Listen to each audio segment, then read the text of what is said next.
Welcome to season 3. I've been approved by the man. The man said you should be on the air. I said, hell yeah. I'm back from Vegas, and today I got Enoch the Great, who's running for president of Russia. In fact, he came in second place to Putin. How you doing, Enoch? Well, no. President of the United States.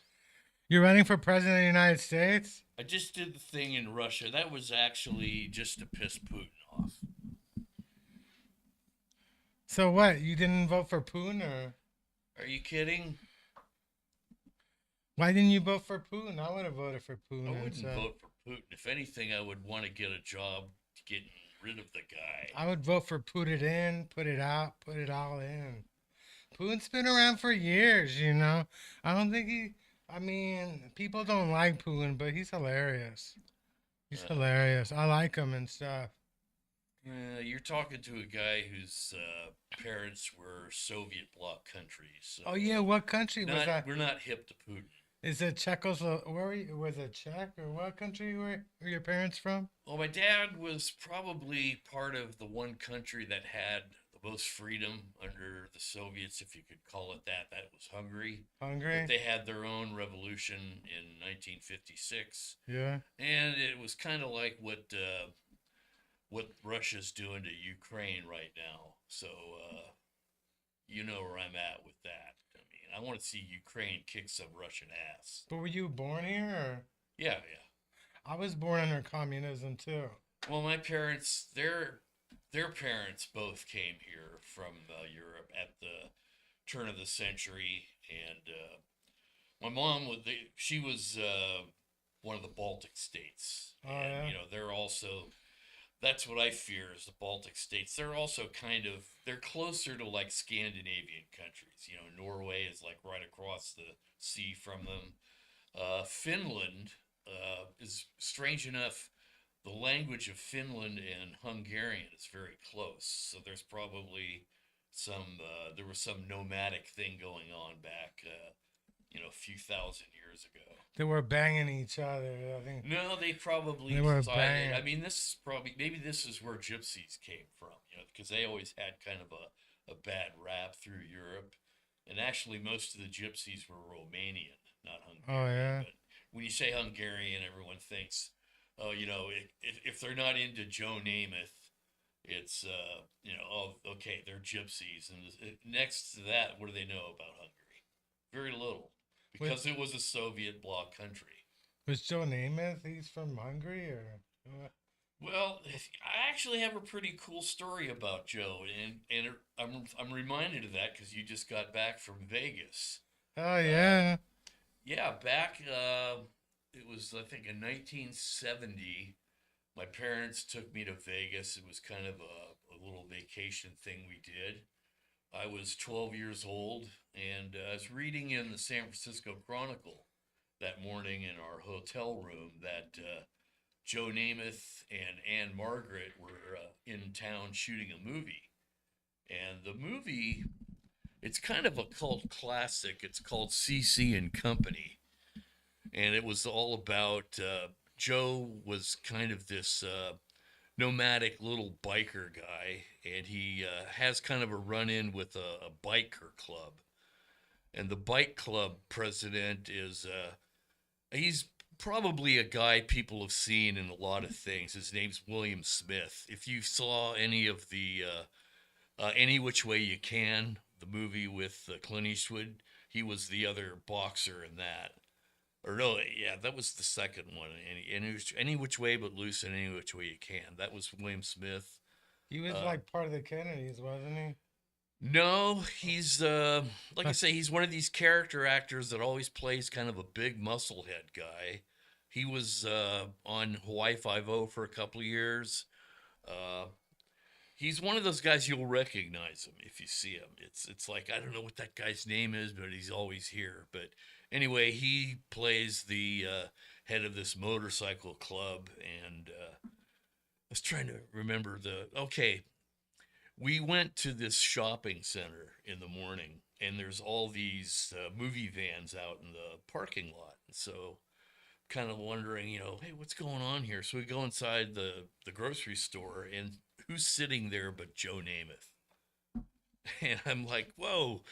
And my dad, he's, being a Hungarian, he's all into that. It's like, this is, no one has cell phones that takes Oh photos right yeah. away. I was telling my mom, I go, hey, go buy one of those Kodak Instamatics. Let's get some pictures of Joe. Oh And he's yeah. just kind of sitting there bored. My dad goes over and says something to him in Hungarian. And he perked up like he knew what he was saying. But, we stayed around and watched the scene. And it was a scene that was in the movie in like one of the first 5 minutes of the movie, and it only lasts like a minute, and they were like taking all day to film this thing. And so I watched the scene, and Joe is walking up and down the aisles of the store. First he goes to the bakery aisle, and he opens up a loaf of bread, grabs two slices of bread. Then he goes over towards the deli section and grabs a couple pieces of bologna, goes by the condiments. He gets opens a jar of mayo, and he kind of like puts some mayo on there, and gets a slice of cheese from the dairy thing. And So did your then mom? he's eating the sandwich, and he's like, he gets a milk, and he's drinking the milk. He finishes his impromptu lunch, and he goes up to the checkout counter, and he doesn't have anything, so he grabs a pack of double mint gum, throws it down there on the counter, throws his dime down, and asks the cashier, "Oh, you having a good day?" And she goes, "Well, thank you, sir." And out he goes, and that was the scene. You memorized this thing. That's Well, I pretty good. watched it. I mean, it was kind of like first time I'd ever seen anything, that was filmed for posterity like that. So how was Vegas when you were 12 years old? Did they take you to the any whorehouses or I couldn't play any slot machines, but did I you did pick some Keno numbers that. did your father decide you want he wanted you to lose your virginity and took you to a whorehouse when you No, no, no, no. nothing My dad was a Catholic daddy. like I lost my virginity in his Buick many years later. Oh really? Yeah. This is an American car. That's just It's wrong. all I buy, man. My But is dad, that a big my car? dad was World War II, Patton's Third Division, and you just couldn't get you. There was no way a Japanese car or a German car was ever going to be in our driveway or in our garage. It's always been American cars. Did you get to be in the movie or Patton or That would have been neat, because I remember the directors asked a few of the crowd there, to they wanted it to look real. So they said, you got to have other shoppers in there. And, if Joe walks towards you, try not to be startled. Just, let him yeah. pass by like he's nobody else. And it was kind of cool because when the movie came out, there was, I think that movie preceded Easy Rider. It might have been Uh, just before it or just after it, but that was kind of the big thing of American freedom. The biker culture represented kind of that radical sense of this is my country and I'm going to do what I want. And, what kind of hog do you have? I don't have a hog. I've never had a You motorcycle. never had him? What you? Shit, I'm You too look. crazy. I had a hot rod, but man, the fastest I ever went in that thing. I'll talk about that later. But But hot rods are they street legal or? In Oakland you see people in those motocross, the motorcycles, the ones for you mean racing. like on the dirt track where they have the whoop-de-doos? Yeah, no, but they use them in the streets. A lot of people are out there with their motorcycles without licenses. They Yeah. come in. Sometimes you see like the four wheelers and stuff. Oh, you're talking about like the off-road ATV type things. Yeah, so tell me about your new modeling days. Oh Used to shoot, be a new model and stuff, or that was like that was the pre-cancer days. but did you ever like? Is it weird just being nude in front of a bunch of people? Or? No, because I wanted to get into drawing, figure drawing, and in all the architecture classes I've had, I never took any time to take any regular art classes, although I should have. I thought, okay, I'll get into some of the local modeling groups and do some drawings. I ended up doing more modeling than drawing, but it's kind of neat to be on both sides of it.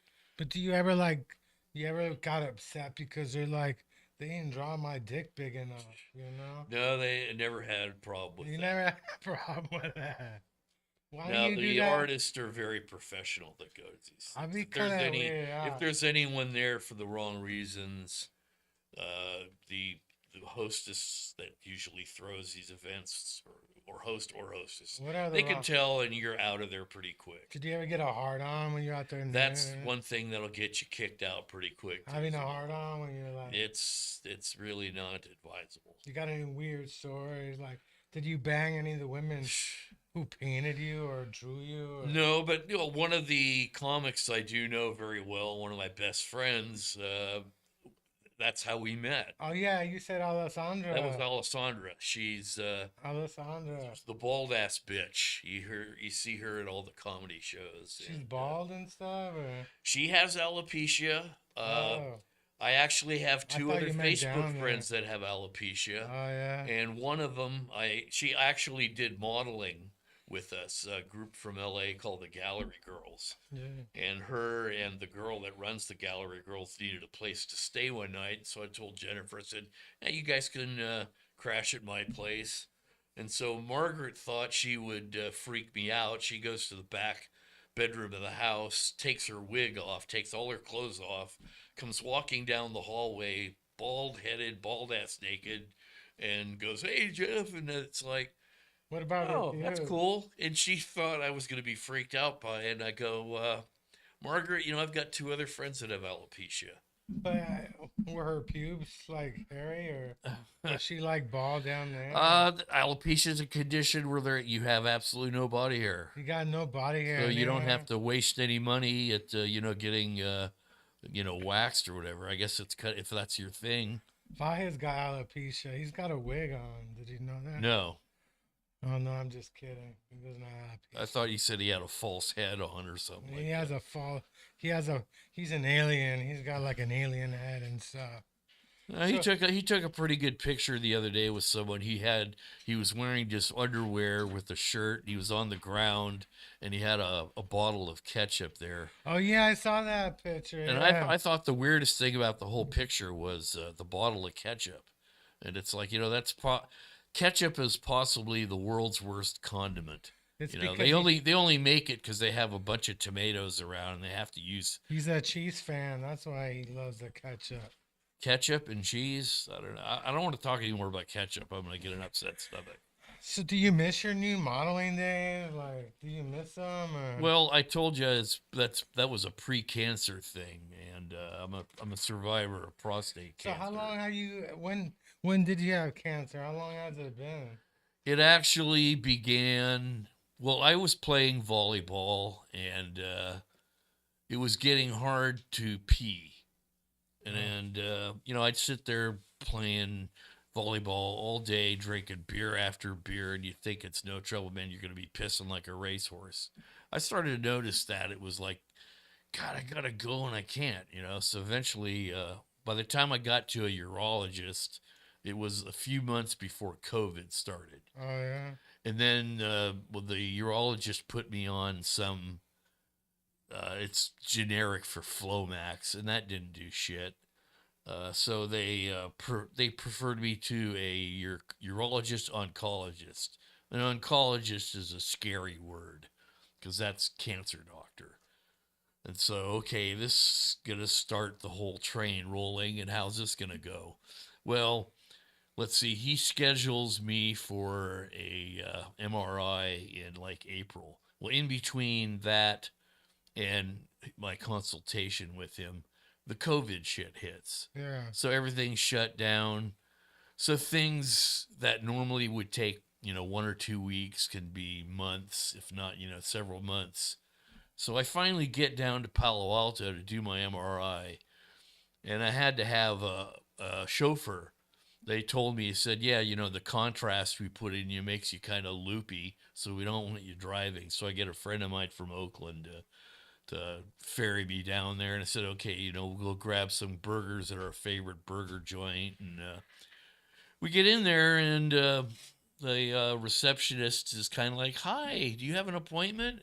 I go, yeah, I sure do. She goes, well, we hate to tell you, but PG&E had a power glitch last night and our machine got knocked out of calibration. And I'm like, great, I live in the town that was like half blown up by PG&E 10 years ago, so I don't really like PG&E. Hell no. So they reschedule me for June. So here it is. It's like already been 6 months from when I first went in there having a piss problem to getting the MRI. And But then could you doctors are could you saying, piss? Could you piss again, or not much. And it was like, even with this Flomax shit, it doesn't really help. do you like But shit out the beer? here's the Yeah, you deal, man. shit At the out the same beer. time, the house next door to me, that I called it the Hoopty House Yeah. because they had all these Fresno city. Well, you know Fresno. I You went went to to college Fresno there. State. I went Well, you to know the Fresno. people around there. They're all meth heads Oh and yeah. crack addicts, and every one of these people had like a physical or mental malady. And the house got trashed. There were like 20 people living there. They're trying to homestead it, and finally the bank like paid them 200,000 to get out. They couldn't get rid of the people because of one thing: they had an autistic kid living with them. Oh So really? that prevented the sheriffs and the county said we can't do anything. We cannot evict someone with, maybe it's not good to tell people this because now everybody will do it. At least the two That's people that are listening to us now know this. But that's why my mom can't kick me out. I'm yeah, autistic. well, I'm autistic. anyway, this kid was a problem. I I got mean, Down syndrome and stuff. okay, well, you're a functional autism. There's difference. This kid was not I'm not functional. autistic. I'm just She would break into our house constantly, and I was worried because I was caregiving for my mother, and she like would run down the hallway. She could have killed my mom. One time, damn. I remember I'm in the front of the house. This was years after my parents had died. I'm getting a beverage out of the fridge, and I hear a click in the back of the house. It was the bathroom door. So I go back there. I thought the wind may have, shut the door. So I open the door, and there's this autistic kid sitting there with just a diaper, no shirt or nothing, and she's taking a shit.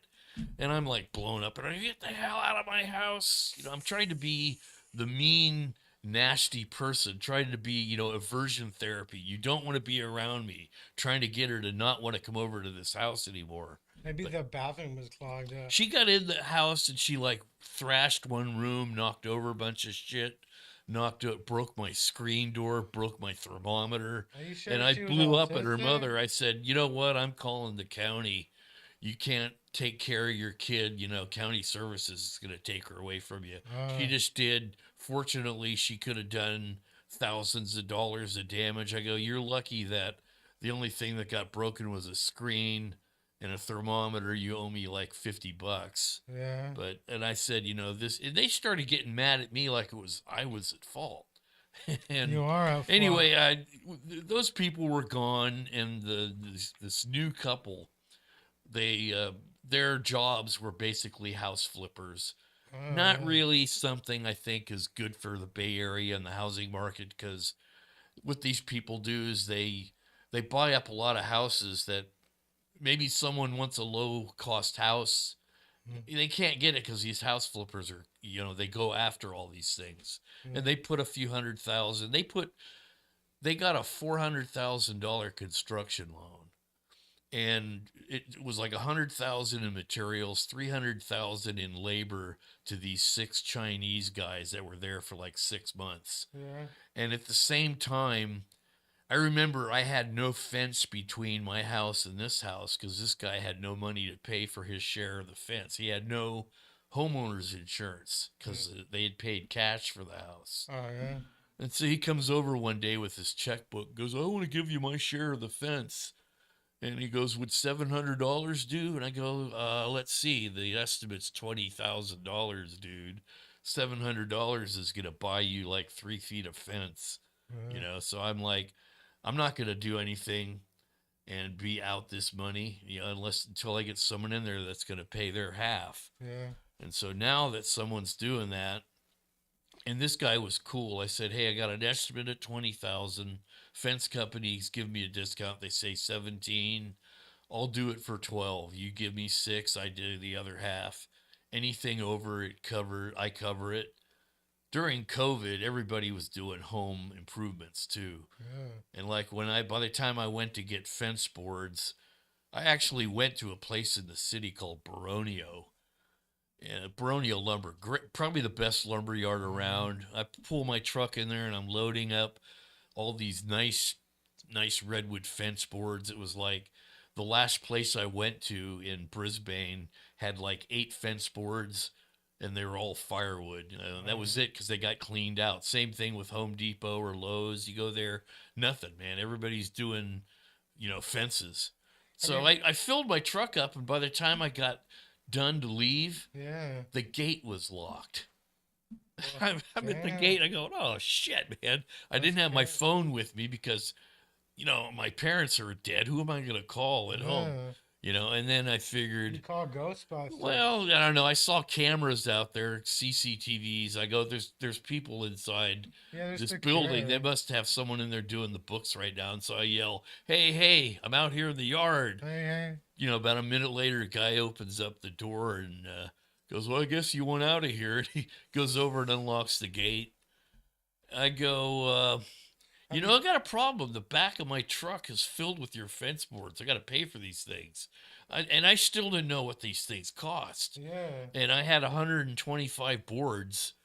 And I go in there and the guy rings, shows me the sheet, and he asks me for my credit card. I look at that. $15 a board. Damn. Yeah, these were normally like $5.98, $6.98 at Home Depot, but that's what happened during COVID. Things, everybody was the supply chain issue. I experienced it firsthand. And the prices never went down, right? Well, I told the guy next door. I said, hey, I'm a week away. Well, here's what happened. In August, I had a biopsy, and it determined my prostate was a lump of cancer. It was like, well, you could do these radiation things. We could put these seeds in there and we can do this. I go, it's never going to be the same, right? And it's got cancer. I go, just get the damn thing out of me. I don't want to fool with things that don't work because I have had people that I know that died. Yeah. I go, let's take the path of least resistance. Schedule me for surgery. So I was scheduled for surgery in November 2nd. And the week before, I was just finishing up my fence. I did all this concrete work, and I'm busting my ass while I have this cancer stuff lurking in me. And it was like, it's starting to take its toll. And I can't believe it. I finished 3 days before my surgery. I was done with the fence. I went to the beach, had a good time, drank beer, still couldn't piss it, and then go in for the surgery. So where does it... Did it hurt, all that urine that wouldn't come out? Well, you get rid of it, but I mean, you're just pissing. You're standing over the damn toilet forever, and it's just dribbling slowly. It's like you look at a faucet dripping, drip, drip, drip. That's how miserable it is. So do you miss having sex, or? Huh? Well, I had some sex afterwards, but a few months. I was told, you can't, because, when they take the prostate gets removed, it's above your belly button. Yeah. They put this machine in you called the Da Vinci machine. And when I remember the anesthesiologist getting me ready a half an hour before the surgery, and he's putting fluids in you and, getting the pre-anesthesia stuff in. And then you get rolled into the surgery room. You see this thing that looks like a robot out of the 1950s science fiction movie genre. Really freaky looking thing. It's got like 5 arms on it. One arm goes in the main side. That's the surgical arm. There's 2 guide arms that the surgeon, he's doing it all by computer with the joystick and things.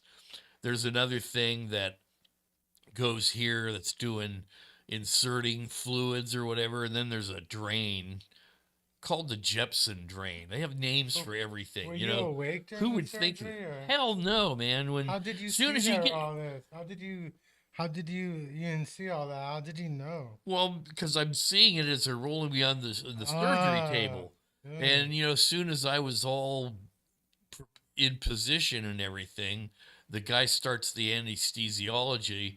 stuff, starts the drugs flowing, and he goes, "Well, we'll see you in the recovery room." Yeah. The next thing I remember is I was in the recovery room. I mean, people don't be afraid of surgery. I mean, they could cut half your skull off to get into your brain. You're not going to know it. I mean, no matter what they Yeah. do, if it's open heart surgery, if it's livers, you're not going to feel a damn thing, Mhm. So do not be afraid of surgery. I'm not afraid of surgery now. Oh I yeah. mean, I've had a couple. Have you seen any ghosts? Have you seen ghosts or? no, I've seen UFOs, but not ghosts. Because the hotel casino I stayed at called Binions of Apache, they actually advertised that they're a haunted hotel, and it was weird because they made me sign a release form saying, this thing is haunted, right? They they So did an wait, let me tell you the story. So I went up to my room, and it turns out my laptop was gone. And I went downstairs, and I'm like, my laptop is gone, and they're like, yeah, there's a ghost here that steals laptops and cell phones. And I was like, what are you talking about? What do you mean laptop? Yeah, I guess some techie OD like 20 years ago. And then the guy's like, what kind of cell phone do you got? I'm like, what do you mean? He's like, just in case, what kind of cell phone? I'm like, I want my laptop back. And the guy's like, look it, you better shut the fuck up or, go upstairs before the ghost steals the rest of your shit. You You know? know, those casinos and hotels all have cameras. I don't know if you ever saw the. It's a joke. Uh, My laptop did not get stolen. okay, That was my okay. joke. I That was was gonna a say that was a they got camera things. and I put it in the safe. But I told the guy, and my laptop was in the safe, and he's like, ghosts can enter Yeah. safes.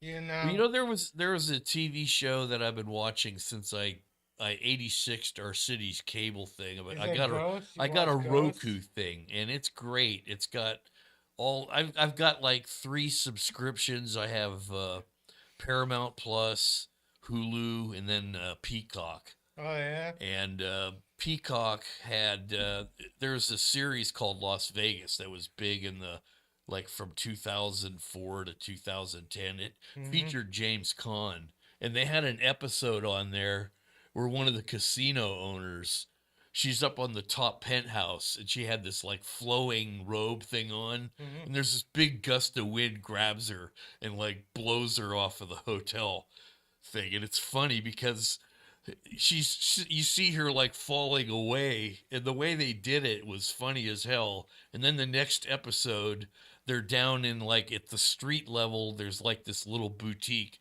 and this woman's in there, and all of a sudden this body comes flying into the boutique, slamming it through the window. And it was like the story from then on was this woman's ghost was now haunting the hotel, and so they had like tours of her room, hoping that you could see the ghost It or might whatever. be actually that might be my hotel. The hotel I stayed in was closed for like 40 years. They reopened it like 4 years ago. So Well, this was a fake. The TV casino, they called it the Montecito. There yeah, is no Montecito in there Vegas. isn't. They used like the Isn't that Bellagio yeah. is like the front, some of the front facade. They had one season they tear, and I mean, I don't know if you've ever been down to Vegas and seen implosions. I mean, everything changes. I haven't been down there in 20 years. They're gonna implode the Tropicana The soon. last time I went down there, as soon as I hit town, I went into the Monte Carlo, and like the third set of quarters I put into the machine, I hit a $1,500 jackpot. How I So right mean, away, the one of the concierge people comes over and they're offering me a room, and I had a room scheduled at like a Holiday Inn somewhere near the other side of town. yeah. And I learned from then on, I'm never gonna book a hotel room again, because I just go into town, and as soon as they see you dropping coin, someone's gonna come over there, and they see you, especially if you're losing, How long? they want to keep How you how there. long ago was that? Because now 20 years. That's how because long it's been since I've been because there. now they don't even have coin slots anymore.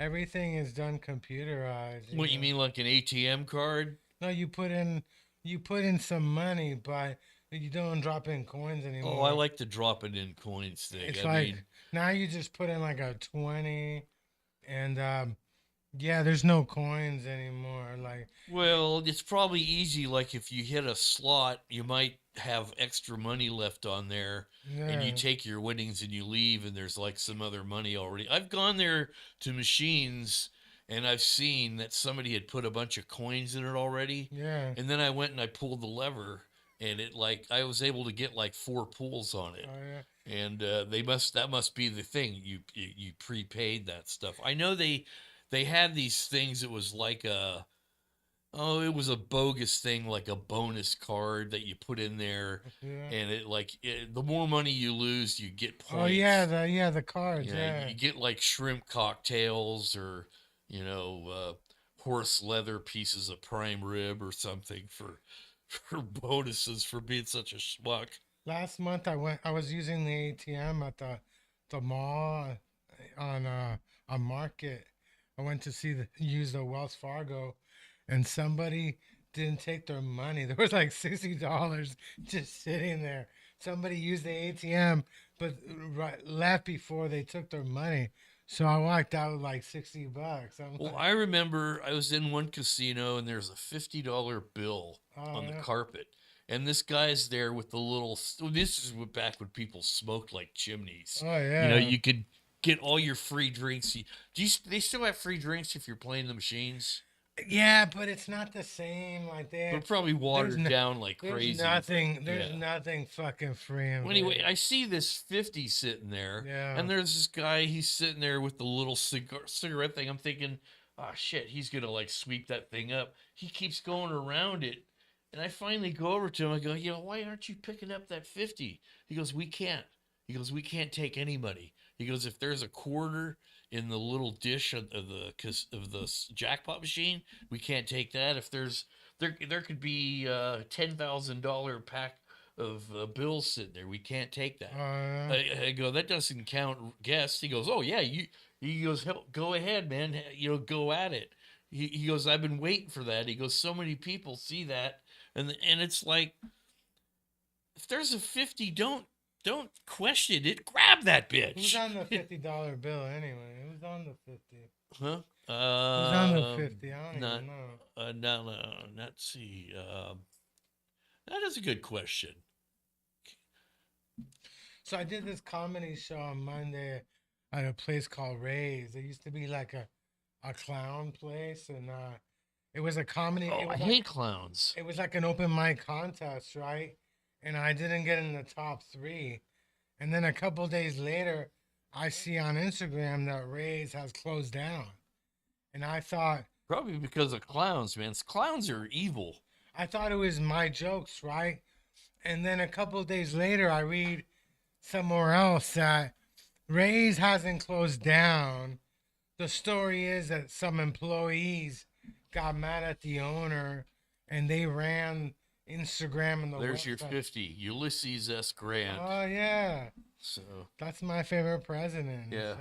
So I just think who's buried in Grant's tomb? It's Grant, isn't it? Yeah. So yeah, Who's so buried in the tomb of the unknown soldier? I don't know who that. Nobody knows. We can find that guy. We can find out who it is now these days with DNA. So this club, so they had a disgruntled employee who ran the website and the Instagram. Was he a clown? He might have been a clown, but it turns Clowns out to that the left of me. the owner didn't close down the club. This guy decided to pose that it was closed. And then he wrote a story saying that it smelled really bad, and I'm like, I didn't think it smelled Clowns. It's either clowns or mimes. I hate mimes. bad. But fuck them, because I didn't get in the top three. And in fact, the weird thing is that the woman who followed me on stage, she was from Oakland, and she's like complaining, like, man, this mic smells really bad. Somebody forgot to brush their teeth. Huh. And then I remembered somebody forgot to bring their toothbrush. Huh. I was like, I forgot my toothbrush and my toothpaste.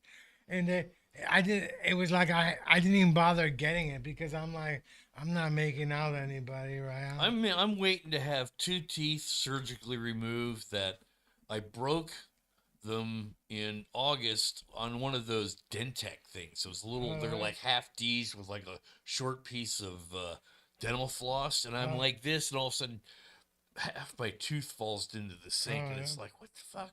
And I went down, I was in the emergency room on Friday. I had a doctor's appointment In Stanford, at or Stanford. I had my regular physician examine me and decide what to do. mm-hmm. And I was getting a swelling in my face, and in his, the doctors at Stanford, most of them are interns.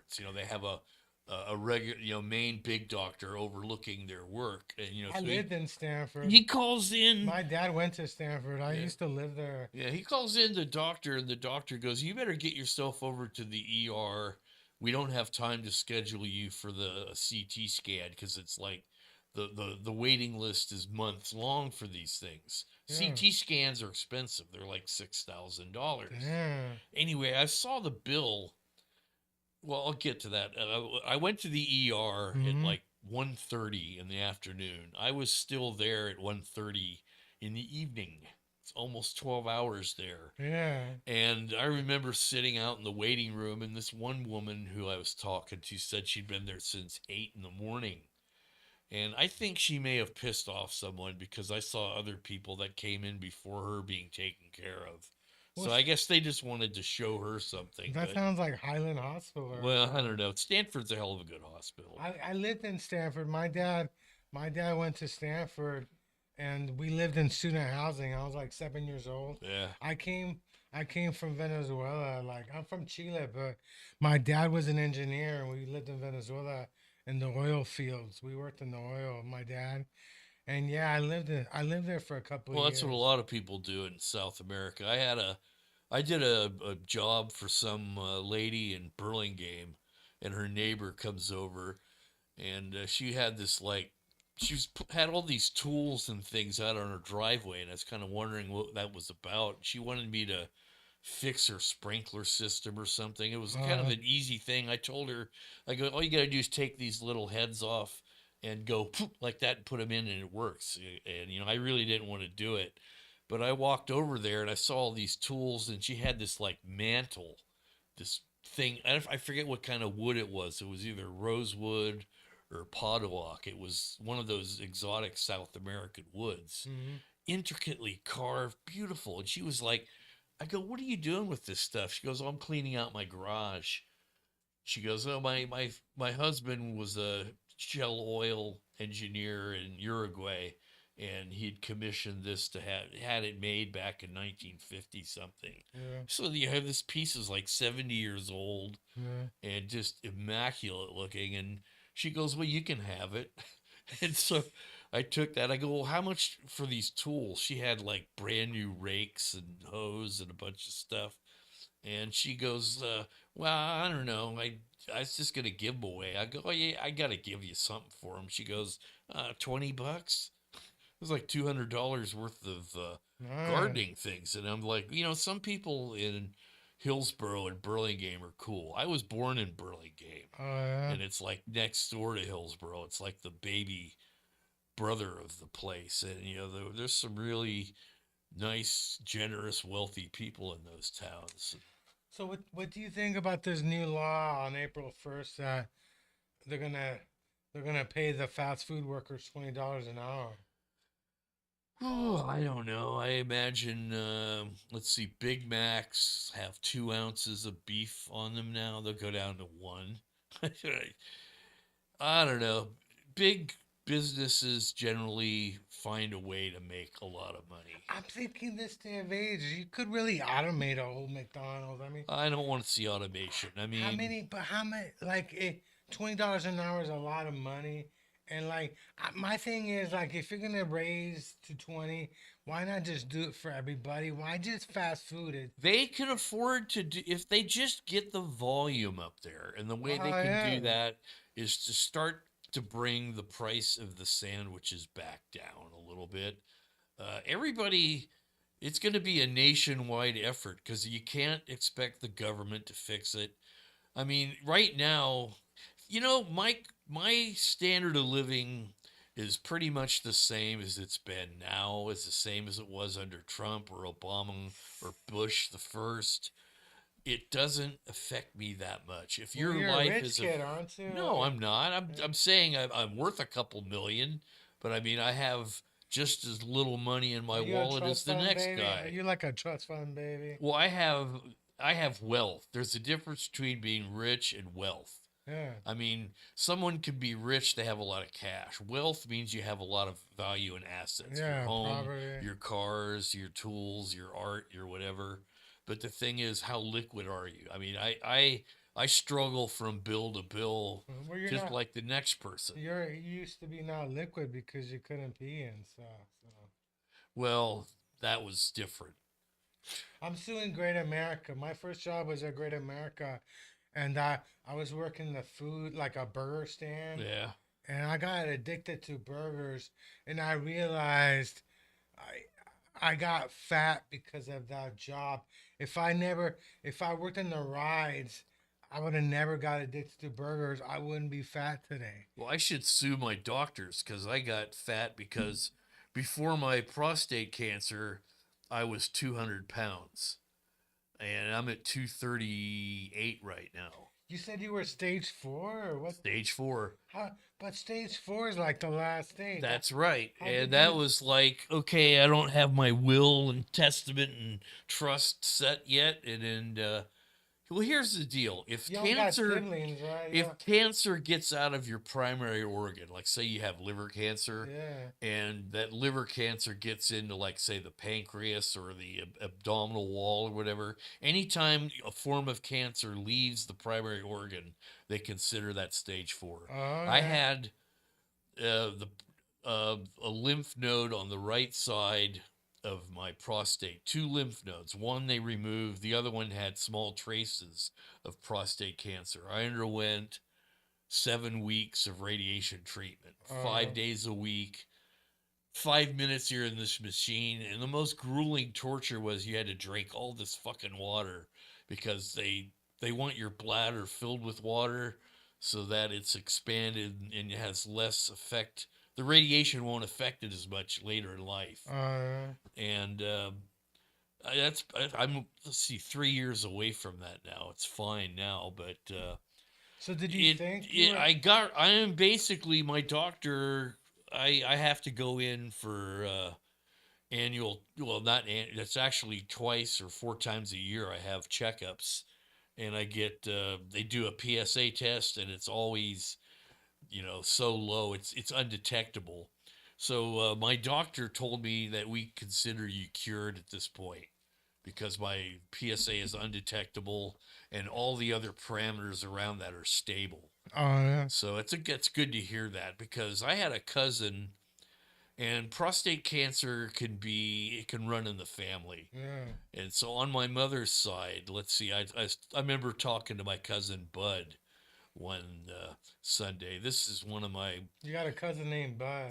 well, Bud is Was he a Glenn. His pothead? father, Glenn. Was he a pothead or? No, his father was. I think I told you I had a uncle who worked in the aerospace industry. Oh So yeah. I'll go into that for a second here, off on a tangent. But my uncle Glenn was a Shell oil engineer, Mm. petroleum engineer, and so he got a job with TRW. TRW, the aerospace division, they had his team had the assignment for the ascent engine, or no, the descent engine on the lunar module. That's the one that takes you down to the moon. Oh yeah. And so that was basically his design. I remember in 1970 that we were visiting my uncle and cousins because all my family was down in LA. So Mm. we'd go down there and visit like everybody. Oh And yeah. so I remember in the morning for the first and the last time I ever went roller skating, fell on my ass so much I determined never to put those damn things on my Oh feet yeah. again. If they want to put them on my hands and feet and you go around like a dog, maybe I'll try that. Mm. But anyway, in the afternoon, my uncle he had us scheduled for a tour of the Jet Propulsion Laboratory in Pasadena, which was real cool. Mm-hmm. and I got to go inside an actual lunar module. This was LM-11 was its designation. It was the one that was used on Apollo 17, which was the very last manned mission that they went to the moon. And standing inside this thing was just so cool. I mean, the outside of it looks like it's made of crinkled foil, and there's a reason for that. The reason is they want to have a uniform temperature on all parts of the lunar module, because you're in space. There's no atmosphere. Mm-hmm. You've got nothing to attenuate the solar rays hitting it, Yeah. and so it actually, the temperature of the rays can heat metals up tremendous temperatures. So you want to try to avoid that. And so the last thing you want is to have parts of the machine, some of them expanding way more than others, Yeah. especially when you have hydraulics. So it's kind of clever the way they figured this stuff out in the days before we really had supercomputers. One of my dad's friends, he had like a metal rod in his leg, Yeah. and he was like taking a nap next to a fireplace, and the thing heated up. Yeah. He heated up, and he's like jumping up and down. Well, that's what basically the lunar module is protecting the guys inside. Yeah. And it keeps the rays away from them. And it's kind of weird because you're not sitting there in a seat with a yoke like a plane. You're standing up, and they got like a joystick. Mm-hmm. And the 3 or 4 days they're on the moon, you kind of think, well, how do they sleep? Yeah. They basically hung like hassocks in their hammocks for that. But it was kind of weird. The first landing, the main rocket was almost out of fuel, Mm-hmm. and they basically, in a car, you would say you're running on fumes. Whatever fuel was left in the lines, that there's on all four sides of the limb, there's like this four-sided rocket that's what gives you the ability to move it in little directions. And they basically brought it down the last couple of feet using those guidance rockets, and that set it down, because you're going down at like very like so many feet per second is the final velocity that puts you on the moon. But they landed right down there straight and true in all of the missions. They never had a problem, and I was laughing my ass off at this recent landing they had, where they had this and everybody always talks about, oh, the government machine is so bad, and you look at all these private industry rockets and how many of them are blowing up on launch. And here's the first landing they have of this test lunar lander, and I'm looking at the thing, and it's this tall cylinder, and it gets down there, and it falls over. You're You know, talking about they SpaceX, spent no, this is the most recent one. This is SpaceX, isn't it? I don't know who it is. Because you can't make fun of SpaceX. You do realize we're right next to Twitter. Oh, We're like a block away from Twitter. I- Elon Musk is right over here watching us. Dude. I should have been drinking a lot of coffee, so if I needed to take a piss, I would know where to go. Oh, You anyway, never but been to, yeah, Twitter's. I mean, it's X, but everybody is still going to always call it Twitter. yeah, it's right down there. Yeah. Until Elon Musk Elon Musk is a good example of a spoiled brat who should not have a lot of money. But I mean, he's doing. I mean, some of the things he thinks of, like that underground, the tube where he wants to have like. Oh yeah, in Vegas, right? From LA to Vegas. Well, who wants to be in a soup can a couple hundred feet underground doing 400 miles an hour? What happened if that thing malfunctions? Like the and Titanic. you run out of air down there. You know, how the hell do you get out of there? It's not like you open up the hatch, because there is no room, because next to the cylinder is like a couple of inches of space. The thing basically rides on a cushion of air all the way through I think they're gonna channel. figure that out, but I saw a bullet train thing on YouTube yesterday, and you gotta be kidding me. Is somebody calling you? Why is your phone on? I did turn it off. I just go like that, and I hit that, and I turn them off. I got some questions for you. Okay. I mean, okay, who's your favorite political analyst? My favorite political analyst, let's see, that would be me. I'm pretty political. I'm a lot like Bill Maher in a way, and another great political analyst that I kind of like to take after is George Carlin. You know, is a great comic. Mine is Don Lemon. Actually, I have to announce Don Lemon's gonna be in my show in 2 weeks. Is he? He's gonna be on my show. Where's this guy from? Don Lemon, the guy from CNN. Oh, okay. Yeah, he's gonna be here on April 1st and stuff. Who's your favorite actor? My favorite actor, that would be me. My favorite actor has got to be me, though. I mean, I always wanted to, get into more of that stuff. I have a friend of mine that got into. He got a SAG card and everything, and he's been in some scenes. The most famous thing he's done so far was San Andreas. I got a And sad he card he too. was he played one of the cops that was like of the 1,000 people covered with gray dust Uh, running towards the camera, and he's kind of like, just watch for me. And I'm going, oh yeah, let's see. There's a gray person and a gray person. Nah, there's another gray person. I think I'll find you. Not. But anyway, it just seems like. And he told me, he goes, if you ever get a part-time job, with that stuff, he goes, try to get a line. If you have any line, if you say any lines, you have to get SAG residuals. yeah, But if you have no lines in the movie, they don't yeah. owe you nothing. Who's your favorite architect, engineer, or Oh, architect? Is it just architect, or is it architect and oh, my engineer? favorite architect, that would be me. Yeah. I am a third degree Frank Lloyd Wright protege. Yeah. My professor at Cal Poly was Don Grant, and I had him for a summer class because the dickhead that I had for spring didn't want to accept any of the projects I turned in. I was doing a project, a year-long thing for the school, part of the open house Yeah. called Design Village, and because I spent all the spring working on that, I didn't get any credit for my studio, and I had to take a summer course. And I'm kind of glad I did, because Don was the best professor I had there. He did something I wish I'd done 25 years ago. Not only was he an architect, he was a general contractor. He built a house. I should have got a general contracting license, because if you have a GC and design experience, design build is an automatic thing. But anyway, yeah, I'm my favorite architect because, like I say, Don Grant studied from a guy named Bruce Goff in Oklahoma, and Bruce Goff studied directly under Frank Lloyd Wright.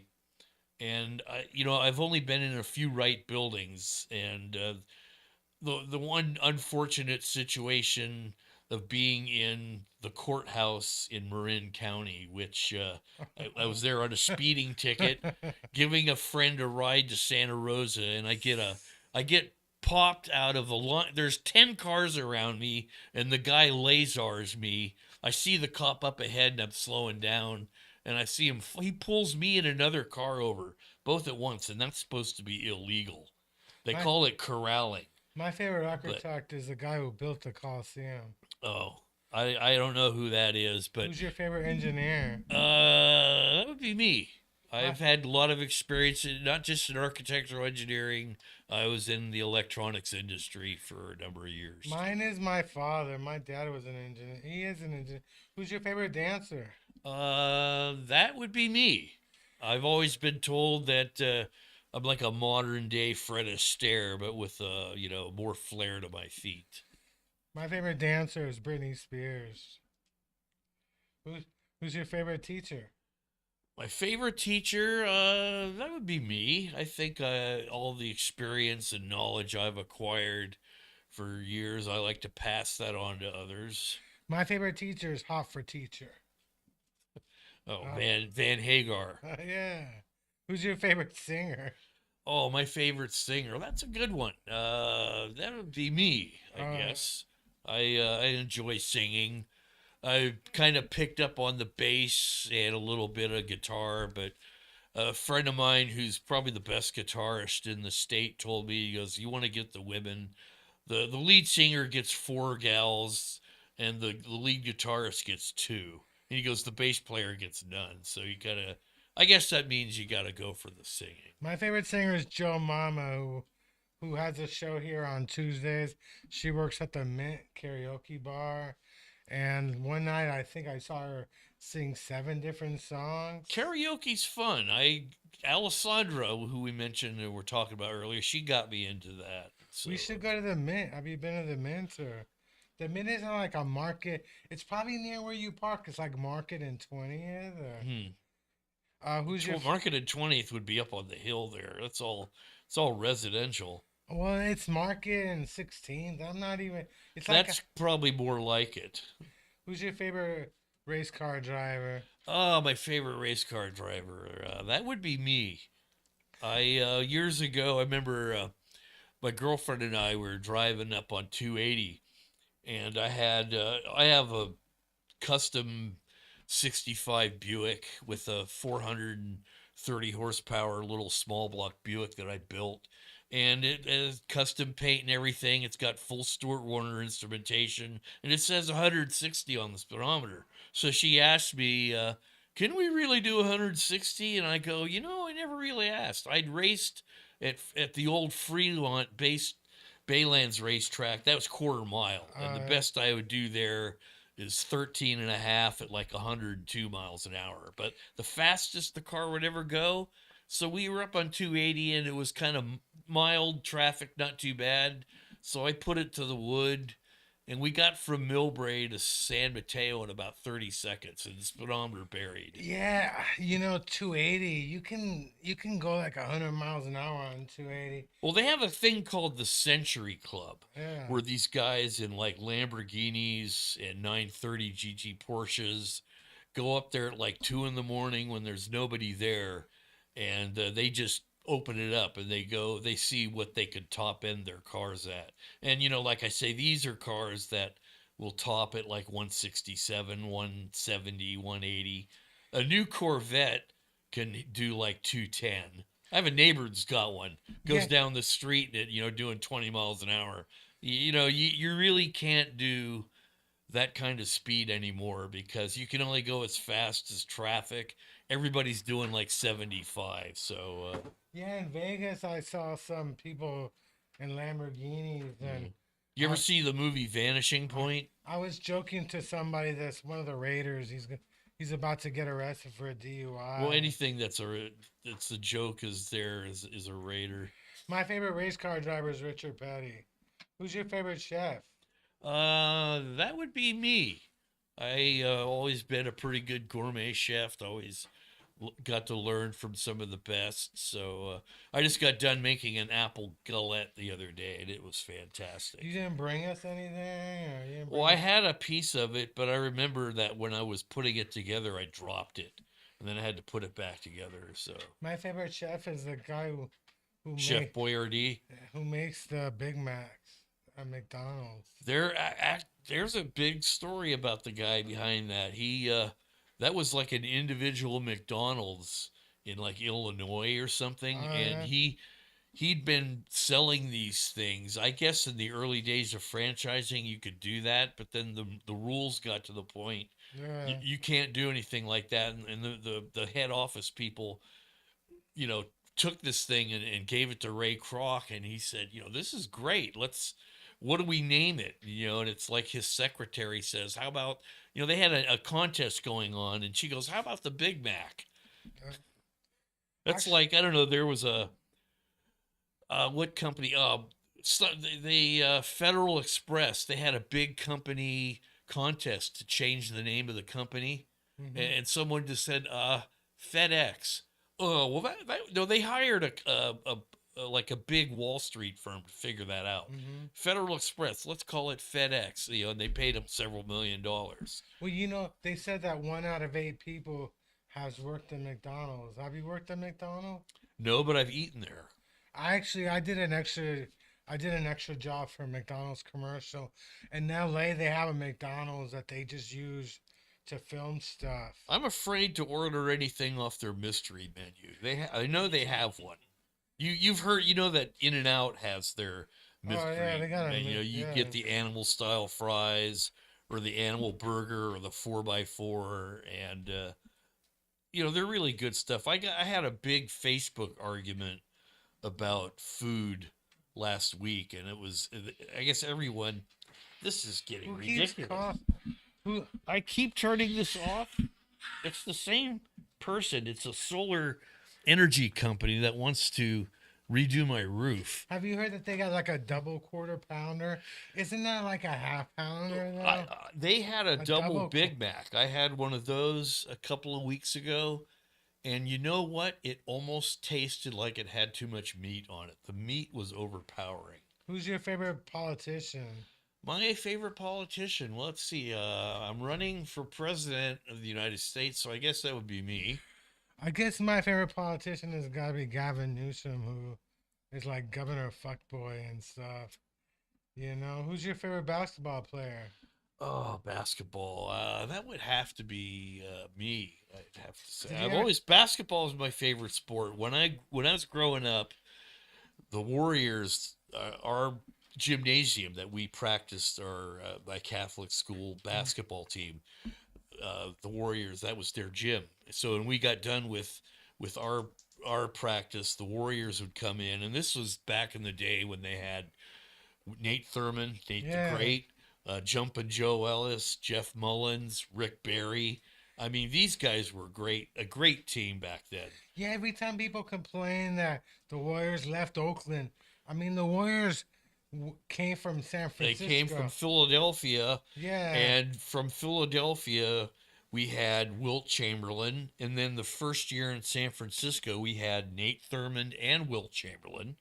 Wilt Chamberlain holds the record. He was the first and only basketball player to score 100 points in a game. And I Uh, remember I was driving back to Cal Poly one evening from coming up here for the weekend, and KNBR replayed that game. It was in fact, the anniversary of the game I think is coming up. It's like March 23rd or something like that. But I listened to the whole game all the way back, uh, and one of the people that I got to know pretty well in those days was Al Attles. He was the player and player coach. yeah, he was the coach. He was a customer of my mom's at her savings alone. He used to bring me pictures, the city T-shirts. Remember the yellow ones you see that says the city? I Yeah. had dozens of those. I wore them all out, sweaty and torn from playing basketball. But I mean, if you had one of those shirts now, they're worth like My $1,000. favorite basketball player is Charles Barkley. Yeah. My brother had season tickets for the Warriors, and he took me to a game that he was Oh, playing in. Barkley. I want to see him outside Chase Center, and I want to be the guy that throws not just a cup of coffee at him. I want to throw a pot of coffee at him. I hate him. I actually saw him like the year after they won the last championship. He was terrible to San Francisco. He's the one, he Yeah. threw a cup of coffee at fans. And I think from now on, he's open game. But, you didn't let me finish the thing on Al Attles. Here's Hmm? one thing about that 100-point game is Wilt Chamberlain gave Al Attles the 100-point ball. And All Al right. has it to this day in his trophy case. And when he dies, it's going to go to the Hall of Fame. But I thought that was a great thing that Wilt did. He and Al Attles were the only two guys that scored in that game. Wilt scored 100 points, All right. Al scored 17. And it was like the first year of the New York Knicks or something like that. Who's your favorite football player? That'd be me. I like playing football. I like to get out there. I'm probably more of a fullback now than a halfback. Did you play tackle football? I mean, were you out there during high school? Oh, I didn't really play high school football. I ran cross I country. didn't either. I played in junior high, but that was like flag football. I was surprised that some junior highs around the country actually have tackle football and stuff. We had a guy in my high school that suffered a broken neck at a. I remember the principal got on and one Monday morning and said that our Friday night game at Burlingame High, uh, the things went bad in this guy's tackle, and I remember playing. I was on the golf team with this guy for 3 years, You were on the golf team. and he recovered from the broken neck, but I mean, he had a limp his whole life. I mean, some people Uh, end up being in a wheelchair, you're a quadriplegic or something worse, but he managed to have control of all of his limbs, but You know, that one tackle changed his whole life for the worse. My favorite football player is Bosa because I criticized when the 49ers drafted him, and I was wrong. When I heard he was out for Trump, Bosa I could care less about. He Oh yeah, I disappointed me. tagged you on that, Yeah, right? well, he went the money route, you know, playing the not doing the preseason thing. I think that probably hurt his play. He was a bit rusty, and he was really a no, but he was like a did I show up or not? He kind of mailed it in on the Super Bowl. Yeah. You know, maybe they focused too much on him and they kept him out of it. But he was always doing. He would get the quarterback to hurry, and that's what you got to do to a guy like Mahomes. And he was not there. I mean, every time I watched it, I'm thinking, "Where's Bosa?" I mean, did he get hurt? There was one of the guys before the game. He tripped on the Yeah, it sideline. was Greenlaw. Greenlaw. Yeah, Yeah, he was like running in. I thought it And, was Armstead because no, he's gone. it was Greenlaw. It Yeah, was Greenlaw. Dre's a great player. Who's your favorite chess player? Oh God, I'd say that would have to be me. I have this magnificent chess set at home. When I had my house down in the South Bay, I couldn't afford to go out and buy a bunch of new shit, so I'd go to estate sales. And I went to this one house in Saratoga, and they had this marble chess set with these like white and brown pieces of marble inlaid together, Uh-huh. and bronze and pewter piece. It was like a $2,000 chess set back in the Uh, 80s, and you know, anytime if I have company over, it's like I put that thing away. I'm afraid someone's gonna, uh, you know, oh, I like that, let's just have one of these. I went to high school with a bunch of people from Saratoga. My favorite chess player is guy. I used to play chess, but I was really bad at it. Well, I don't have anybody to play chess with. That's the chess set is basically a conversation piece I play on my coffee dominoes. I table. play dominoes. Who's your favorite parent? My favorite parent.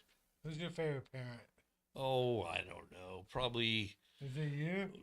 Well, You claim you're a I am parent. a parent, but not a parent. You know, it's like I think being a parent means being there for the kid and raising them. No, but I you had told me that you thought you fathered a child. there's a difference between fathering a child and being a parent. So you asked me parent. A parent is someone who's raised the kid. I Well, haven't no, had that. these are your I haven't questions. had that pleasure or responsibility. I had a woman that used me as a sperm bank. Just because you got someone pregnant and had a kid really doesn't make you a parent. If you're not part of that kid's life, you're not there teaching them right for wrong, taking them to ball games, you know, going, you're doing like the only thing my dad and I ever did together was basically golf, a But your few family's rounds of rich, right? fishing.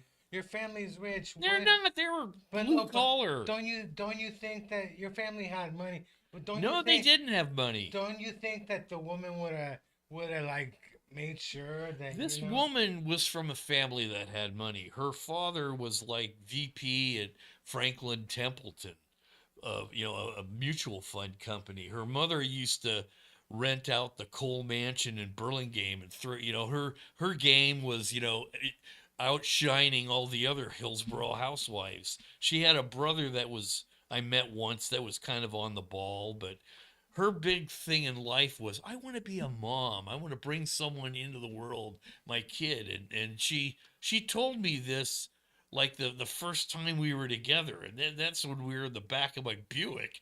And probably she could conceive the kid right there because like a few times after that, then she stopped seeing me and she ran off to Sacramento. But you said she had like an ugly looking baby. And No, no, no, no, that's when no. you thought, "Man, that must be mine." No.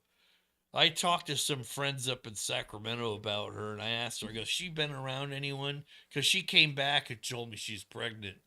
And it says, she goes, don't worry, it's not yours. Okay, you know, maybe one of these days I'll have to be confronted by that. No, you told me that do it. she had an ugly baby. And No, I didn't. You thought it must be mine. I think you're imagining things, Who's Chris. your favorite comic? That's That's gotta be me, right? no, probably me. But you're not really a comic, are you? Oh, anybody that makes someone laugh is a comic. Do you get on stage or? Yeah, I've been on stage. Why don't you get on? Why won't Vahe put you on stage? I Like don't how? know. That maybe he thinks I'm gonna have too many down on Trump jokes or something like that. Well, you do like Trump, don't No, I you? don't. You don't like Trump? No, there's some things that I'd like to say about him that I can't. No, tell me. Tell me everything. We got an open show here. Tell me everything. Huh? No, no, no, no. Come on, man. I I have signed non-disclosure agreements about things that I So used to so do. I let me ask you. How you think the election's gonna go though? Fucked.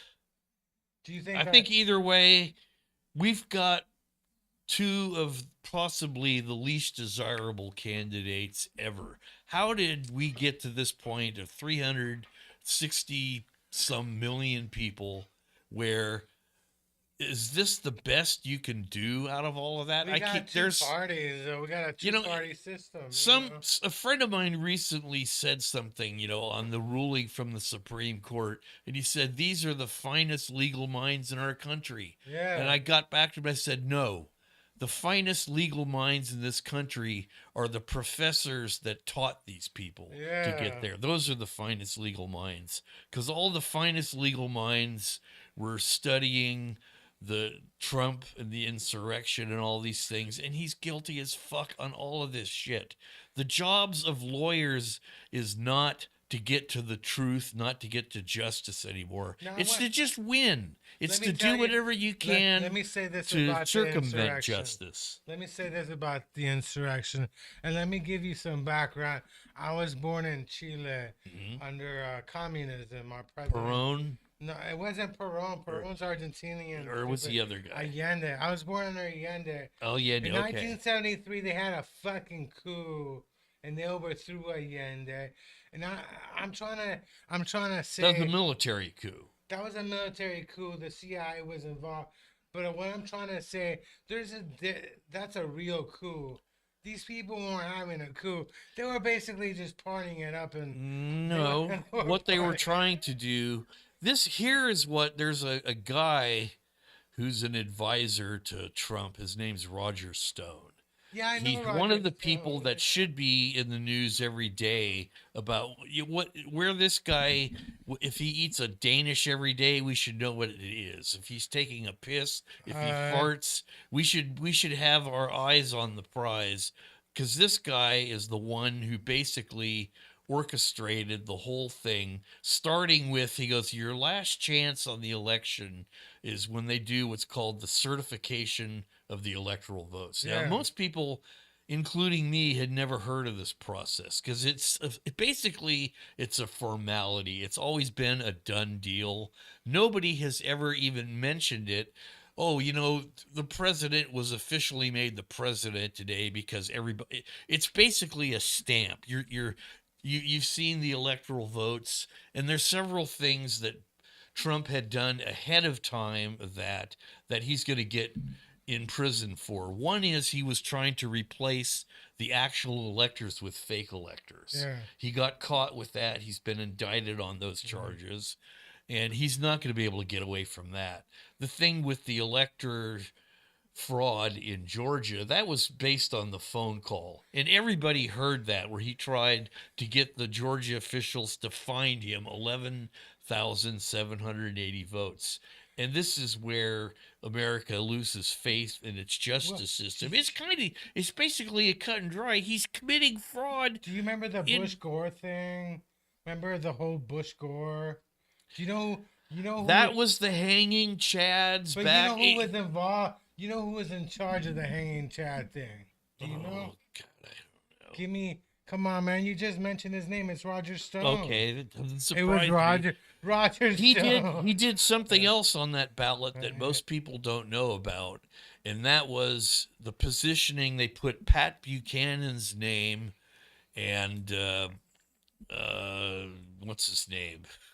I can't even remember Clinton's VP who ran for It's Gore, isn't it? Gore, yeah, Gore, Al yeah, Gore. Gore, yeah. And where people thought they were voting for Gore, they're actually voting for Buchanan.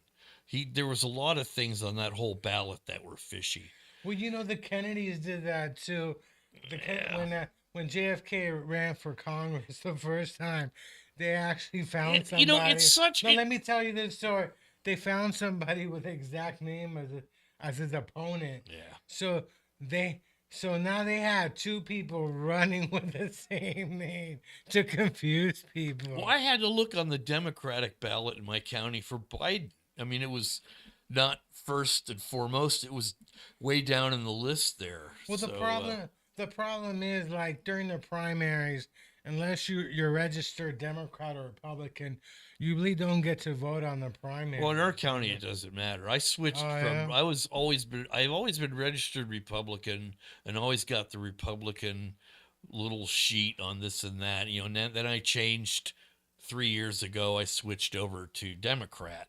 You switched 3 years ago. Was it Trump or Oh, I hated Trump. was it I didn't Trump? like George Bush. I hated Dick Cheney with the passion. I was part of this group called 9/11 Truth Out that I thought Oh was going to yeah. get something done. I thought they were going to go, right now it's like every time there's a president, the first thing they think of is impeachment. I was kind of thinking, they're going to go after Dick Cheney and there'd be senatorial hearings and congressional Uh-huh. inquest like this idiot Jim Jordan is doing with Hunter Biden. Yeah. Hunter Biden has done the only things he's done wrong besides sniffing some coke off of bellies. Let's see. He had the improper purchase of a firearm, and I think there was some tax issues. And like to be an American, you should almost be proud to But cheat on your but taxes. do you know Everybody does how we know that he did all these things? because the Russians planted a lot of this Because he wrote shit. a book about it. He snitched on himself. Yeah. The whole gun thing. He put in the book that he bought a gun while he was Okay, on. well maybe they He's did that, but I he's mean, no. What do you mean they did that? He wrote a fucking who book. fucking cares though? You're talking about. I mean, it's not like he went out on the street and bought a ghost gun Look from at some but gangbangers or the something, reality is the Chinese aren't giving Hunter Biden a bunch of money. They're giving his dad all that money. The only money they found that he got was $40,000. You know what that was for? A Ford Lariat pickup truck. My parents gave me No. $40,000 when I bought my first fucking house. He got a lot more than People that. in families give members of their family money like that all the time. You don't I have to wish declare I it. wish they would give me some money. Yeah, but I Like mean, I'm like, here's the thing. What you just said, and like what Vice said to me about the police guy in the Capitol letting the guys in. That's all been right wing propaganda trying to justify what is really happening. Is people have to understand the Russians have been and always are interfering in our elections, hell and yeah. and now it's so open. It's what's they're hiding in plain sight with it. There were two or three Trump officials, campaign officials that were convicted. Yeah. He was Oh involved no, they in pled when guilty. they said there was Russian involvement. Now he's denying it. Yeah. And even back then, we knew. If you looked in Facebook, a lot of these stories. That's the trouble now. People get their news on social pages. Are you on I TikTok got or I got rid of are the you on TikTok? no. You're not on TikTok. I want nothing to do What with do you it. think about the whole TikTok controversy? It's Chinese junk, just like their boats. Now, my thing is like, isn't any difference between because the Facebook and Google, they're the same. No, the difference is that Facebook is a company that is doing censorship and editing. Well, no, I'm not talking about TikTok the is where the censorship. government is doing it. They're going to the company officials and saying, we don't want you to put anything in there that's bad against the Chinese Communist Party or this and Yeah. that. But anyway, what was I saying before about Remember the John media? Cena? I used to get the Jo- Chronicle. John Cena did an interview when he was promoting Fast and the Furious was a 9 or 10, and he was doing it in like in Don't you mean Mandarin. Vin Diesel? No, it was John Cena. He was doing an interview in Mandarin because the WWE taught John Cena Mandarin, All right, but and he wasn't in Fast and he Furious. he says no. He was yeah. He's in the last Oh, one. I didn't see that one. But so he was talking about Hong Kong, That's right? not the one with the submarine and all the other. I don't know. Some of But these movies are getting so. he was talking about Hong Kong, Yeah, and he said something, and the Chinese went after him yeah. because they consider not Hong Kong, but he said something about Taiwan. We're not even going to need actors soon, with the AI stuff. All Oh, these no. movies are, and Trump will probably be for it because he hates Hollywood, except for the some of the right wing people that are there. But you'd get rid of all the actors and just have everything Yeah. AI generated. But I think that's been the happening media for thing, I years. didn't get to finish on my point. Was I used to get the San Francisco Chronicle, Yeah. and it got less and less and less. I mean, it used to be a great paper, and I think it went downhill first off when the Hearst Corporation bought it. I've never been a fan of the Hearst Corporation. There's a history between the Hearsts and the DeYoungs. And I mean, this went back to the days in the 1800s where, the two editors of the two publishers got out there and they actually, near Lake Merced, they had a duel with pistols. Oh, And one of the DeYoungs, I think, killed or got killed in a duel there. you know But what? I got rid of the when my aunt- Chronicle. when my aunt came down to visit, I told her to go to the Young Museum, and she's like, "Hell no, that's for young people." I'm No, like, no, that's a lot. See, a lot of people don't recognize the names of the wealthy families from the 18th and 19th century, Yeah. like the Fleischackers. I actually had a call from Mortimer Fleischacker III, who's third generation from Mortimer the First. Was like the president of Great Western Power Company, which became PG&E, oh yeah, and they're the ones responsible for the zoo and the museum and a bunch of other things. That they're a great family. They have an estate down in Woodside, probably the largest and most expensive estate in the Bay Area, called the Green Gables, oh done by yeah. my two of my favorite architects were the Green brothers, and that was they did all the if you've been in L.A., you see the craftsman style homes there. Oh, yeah. They were popular for bringing that style there. So what are the But pink ladies anyway? What are the pink ladies? No, what are they? Is that what they call the houses in San Francisco? that's the Victorians Oh, the on painted. Alamo Park. There's actually 3 of them have been demolished right Oh now. yeah. Anybody going there is like scares the shit out of them. They see what's left of them in this big hole. Well, the 3 of them were so run down with rot and damage that they had to condemn them.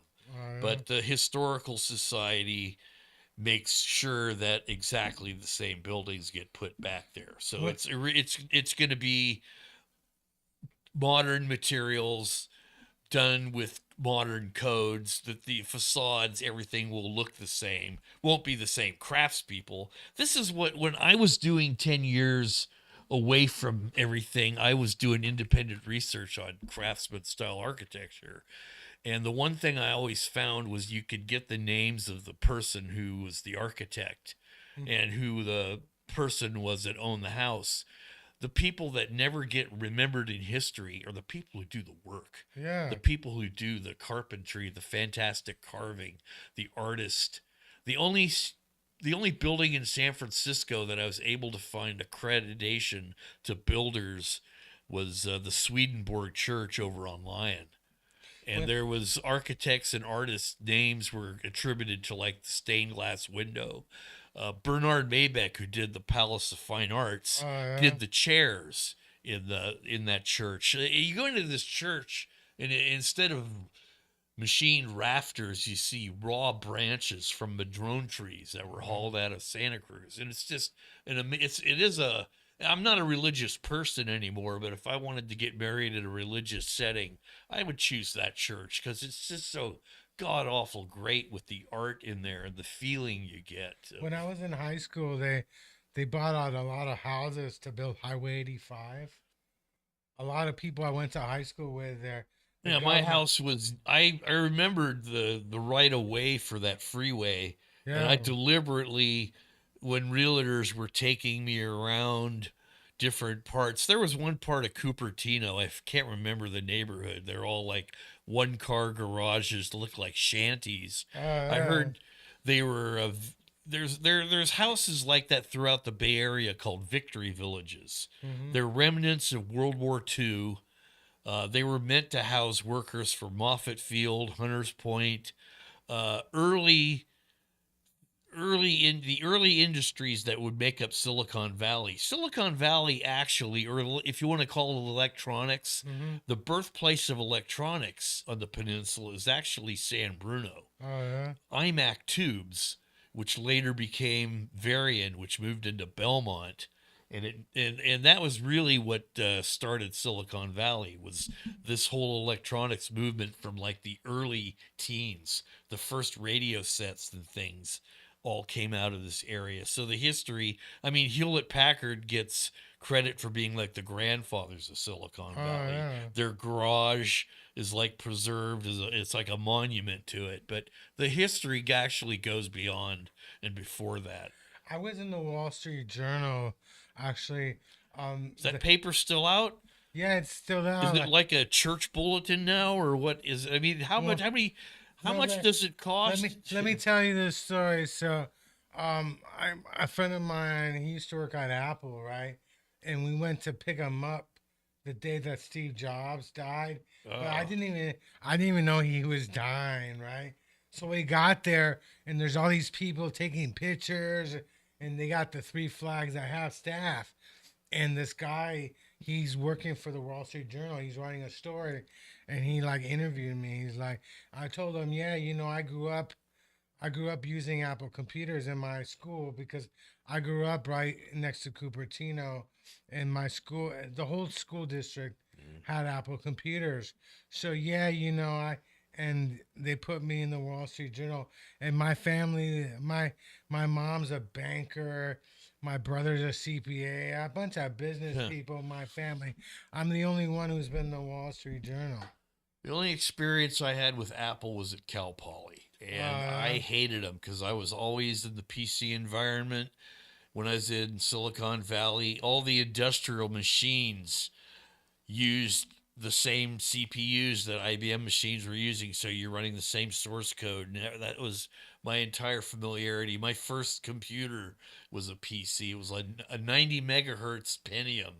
And then I went after that, I built my own computer. I built a 550 megahertz Pentium 3, but then the Pentium 4 came out almost immediately after that, and I had nothing but trouble with that. That was probably the worst uh, processor that Intel put out.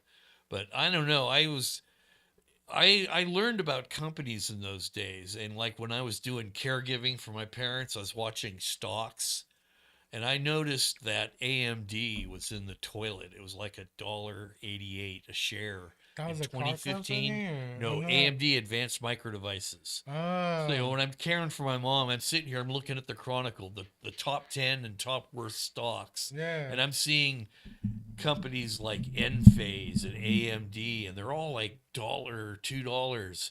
And when my parents died, I started to administrate the trust, and I said, I've got enough money for this and that. My dad's pension, $62,000 from Prudential.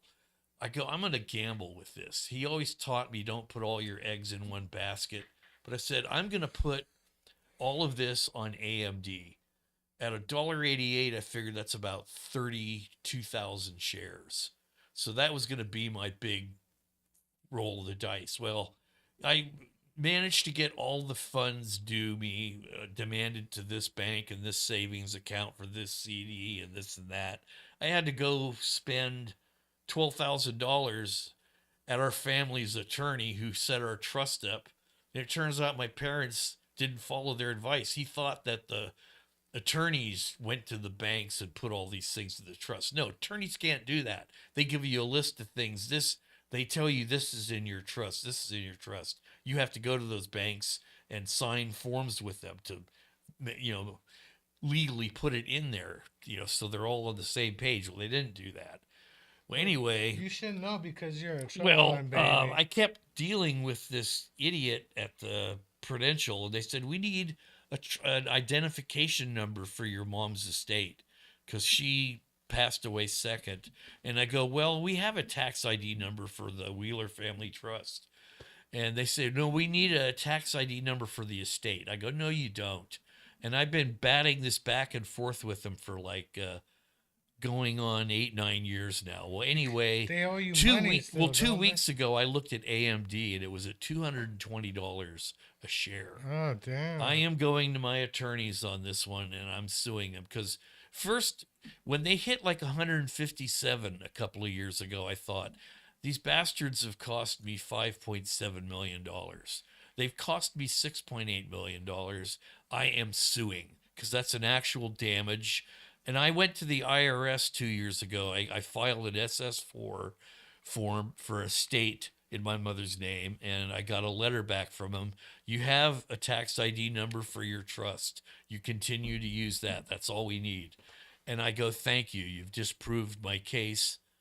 I just have to get a couple $1,000s together so I could spend 45 minutes with an attorney to see, one, if I have a case, two, what do I need in the forms of evidence to basically nail these bastards to the wall. Yeah. And I think I do have a pretty good case against them because I've suffered actual damages. And you can go back to any day on the stock market exchange. You just say a day, okay, July 17th, 2015, you could see what the price of the stock was. And just basically I got fucked. You did get fucked. But I'm gonna spend my waning days making their lives miserable, and whoever I assign as my trust executor and successor is going to be entitled, because that's what you want to do with And companies. You're an only child, Companies will play the You're an game. only child? Yes, they'll think, okay, when he dies, the case dies. No, that's why you keep a trust going. Are you gonna give so me the your trust house? can be the pain in the ass that Are you keeps gonna on give me giving. your house, or I'll build a doghouse for you, and you can get a dog. you're gonna donate the house to the station, or what are your? Where are your plans with all your fortune? I don't know. You got nephews. You got. Oh, I've got. You got I nieces know. and I know who I'm giving things to, and I'm not saying. It's not me, or, No. or is it? Is it your goddess? Don't you have No. like a goddess? Yes, I'm not. I'm not saying her name. I'm not. You give me money to Alessandra and stuff. Or you gonna leave Alessandra? Yeah, I think I'm gonna leave her a few wigs. You should leave me some money. Why not? Some, not me some and- taco money. You should leave money to Vahe and me. We're your best friends. I'll get you guys some gladiator swords, and you can get on stage. And You don't smoke weed? What the hell's up with weed with you? I have never been a drug person. I mean, Well, no, weed's not a drug, though. when I was in my hot rodding days, it was like you'd go out on El Camino, you'd fill your tank up that afternoon, and then you'd go out driving all night long. You'd fill your tank up the next day. Kids can't do that today. You know who used to but cruise the El Camino? we would do I that. used to cruise the El Camino, too, in high school. In Santa Clara, Yeah, and we went down there a few times. And I tried to tell somebody that, and I was like, yeah, we used to cruise the El Camino. And the first thing they thought I was telling them that I used to be gay in high school. I'm like, cruising back in those days had nothing They to got do the wrong meaning for the wrong word. had nothing to do with being gay. I know that's what we did before the internet. We would all hop on these cars and we would go down the El Camino. I think the El Camino goes from El Camino, well, when I was in high school, I worked at a gas station on the corner of San Bernardino Avenue and El Camino. That was like the turnaround point. That was the mid-peninsula cruisers. What gas You had station was cruisers that cruised Great America or the Great Highway in San Francisco. yeah. That was like they would race back and forth there. Oh, yeah. And then you had the peninsula ones, which was like Millbrae to South City. And the big one in the peninsula was San Mateo, Yeah. all of San Mateo. And the San Mateo sheriffs and cops used to hate us. I mean, if you were like me, a long-haired guy with big tires on the back of your GM car, you were, public menace number one. Oh, and you yeah. got ticketed if you went through the tail end of a light turning from green to red, Hmm. and you made it through clear, they still pulled you over and ticketed you just to hassle you to make you go to court. But when you had cancer, you never thought about smoking weed to relieve the No, pain, or I never had pain you for never had. one thing. The thing with my radiation was I was on hormone pills that Uh, kills the testosterone, that's why your because titties are. that's what You grew some titties. testosterone is, what prostate cancer eats. You're a real That's man. that's like prostate cancer needs a food, and its food is, that's why it affects your prostate. It's Are you? your But are your you still? testes. Are you still on testosterone? No, I'm off of that. Okay. But it's, Have you tried weed, or you never no, I liked it? just don't like the taste of it. I My friends, same thing with cocaine. I oh, mean, I get that. Yeah. I've had friends that have probably snorted whole boats up their nose Oh in yeah. value of cocaine. People are wondering, how do you get a whole boat up your nose? I'm like, okay, you know how much those hot boats you see at Clear Lake cost? Like Yeah. $100,000. That's how much they snorted up their We nose. used to go to Clear Lake when I was a kid too. And back in those days, it was like a what happened at Clear Lake? I I heard don't it. know. I haven't been there I heard since it's really. 1978 when I went up Yeah. there. We got hassled by the sheriffs up there. I remember getting a ticket up there because my friend told me to stop, and I was like facing. I could have just jammed on the gas and flipped off the cop when I left there. Never listen to anyone else in your car when Yeah. you're the driver. The trouble is with the car, part of maintenance is to make sure your engine is tuned, to make sure your gas tank is full, and to Yeah. make sure your backseat drivers are silent. That's how you drive. So what gas station did you work? I used to work at Union Well, 76. this was with my neighbor's station. He owned Was the it X Ron Dot. Robbie? Remember Is Ron Robbie still around? Rotten Robbie's. I used to go to the Rotten Robbie's in Cupertino because they Yeah. were the only one that had trick racing gas. Oh, And what? this was back in 1983 or four. Oh, It was yeah. like $7 a gallon. Everything else was like a buck 19. Yeah. But trick racing gas was like, it basically is helicopter gas. Oh, It was yeah. 108 octane. And so I had filled the tank up, and it didn't make any difference. As long, if your engine is not pinging, the extra octane doesn't matter. Oh, yeah. And if you've got a guy who's got like a big blower sticking out of his hood, and he's running like 9-to-1 or 10-to-1 compression pistons, which are still somewhat high, then you want racing gas. But Mm. if you're running, I was running 11-to-1 pistons in my Buick, and it ran fine on street gas. So there's no reason the trick gas was just a waste. It was like, it cost me $140 to fill the That's 20 great. gallon tank, and it didn't change my time. I was at Fremont. They then called it Baylands. I wish they would bring that place back, Yeah. because you'd get these idiots in Oakland doing these sideshows. Give them a place where they could do real racing again, Yeah. instead of this stupid thing with guns and hitting people with cars. I mean, what are young people doing Well, my nowadays? dad was in an Alfa Romeo club, right? Yeah. And they actually went up to what is that place in Sonoma? They actually went up.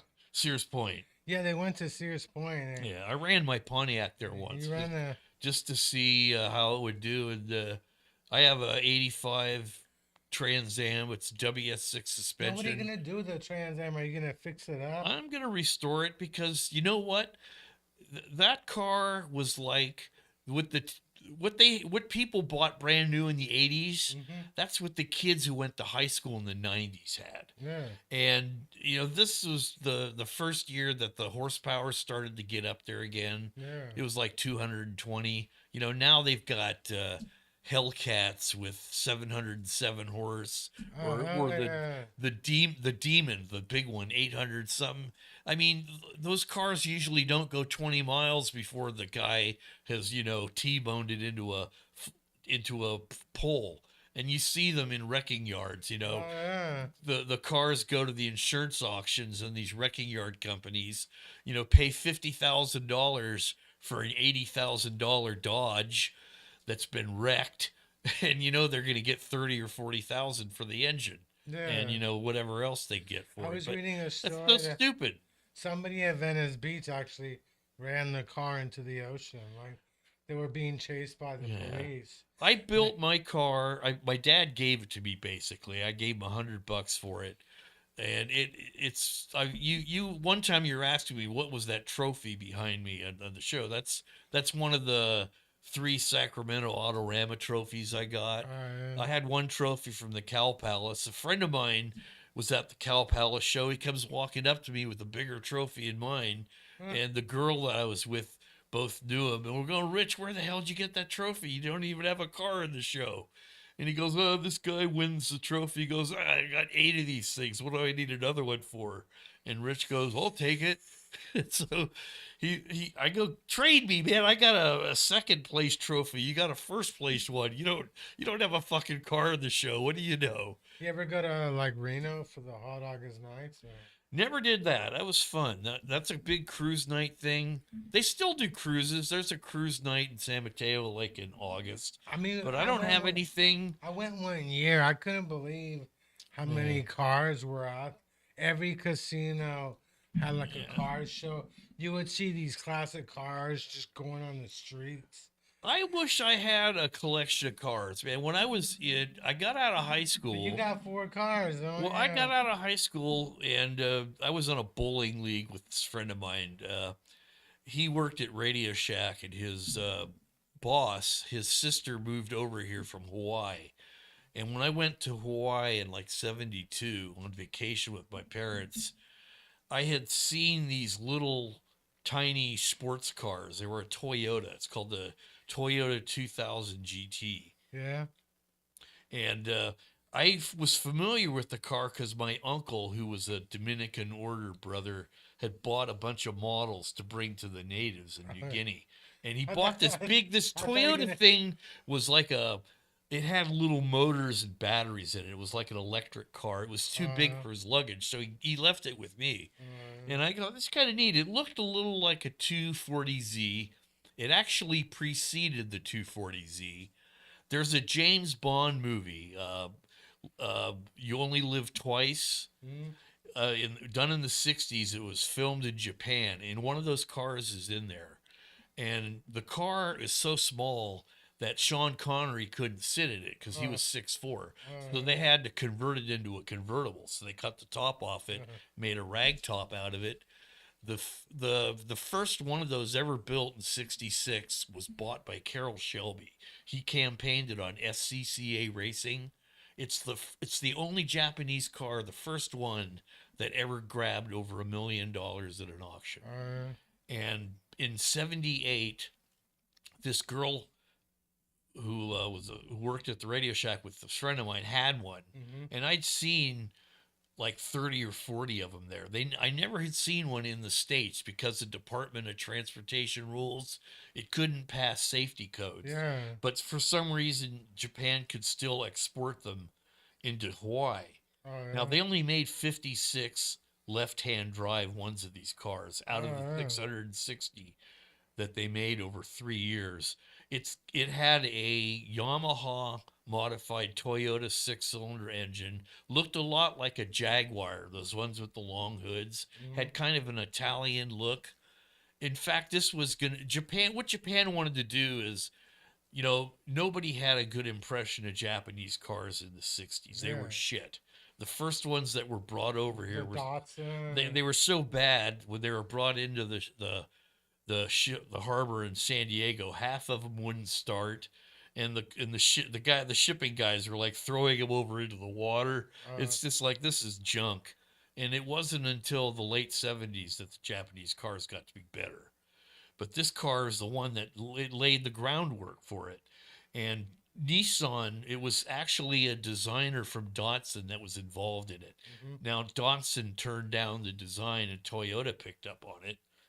And it was an Italian designer. Anyway, this girl was I could have had the car for $1,800. She wanted to get a Honda Civic, which was a little tiny car at the time. The little ones. Yeah. And well, these cars now, go, if you see one at Meekham's or Barrett Jackson auction, Yeah. $600,000 and $700,000. I was at the Shelby factory It's in Vegas. unreal.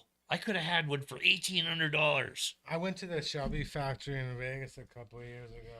Oh, I'd love to have a Shelby. In fact, if my They're still- cancer, they're if still I was going to building. die of my cancer in a week, I would buy a 427 Cobra, Yeah. and I would go out to like the Bonneville Salt Flats. I'd have them build a concrete wall in the end, and I would just run that thing straight in and go as fast as I could and just go into the wall. Can you think of a better way of going out if you had cancer? I mean, it would happen so fast you wouldn't even feel any I pain. probably would just smoke a bunch of weed until the cancer. I took might me. even smoke weed that day if it was You if might that was the would. case. Oh, and you should talk about this a little bit. We're coming up to the end of the show, so I want to make sure. Enoch, you know, I don't.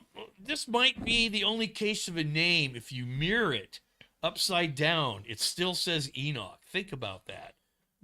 Maybe if you had like if Bob in all capital letters is the same, but think of a name. Can you think of a name that if you mirror it is the same? That's Ava. Maybe is A. If you Ava might. Ava, yeah. No. The V would be upside down. There's actually a building near here called Ava. Like, there's an I Ava don't know. building. Yeah, you know, it's weird. It's like that is weird. Yeah, I was at the Shelby factory and they still make Shelby cars. Yeah, and in stuff. Vegas they have the. Yeah, it was pretty fun. I saw a YouTube where a guy had they had just done a coupe, which not many are made. You know, they have hardtop, Yeah. and the guy pulls out, makes a left into traffic, and like a Nissan Sentra or something, you know, one of these obscure little turds hits him, you know, it just wiped out the whole side of the car. Yeah, that is crazy and stuff. So, what's your comedy? What are you gonna do comedy, or you just do the Zoom show, or? Well, I don't know. Alessandra wants me to do some of her Saturday night things that she's doing down at that fucked up bar, as the guy calls it. I like the name of that. He can't officially put a sign out for that, but that's what the name of What's the the place name? is. Where's the bar at? It's over on 312 Harriet. It's in the city. It's off Bryant. That fucked up bar. I like it. The fucked up He's bar. a former.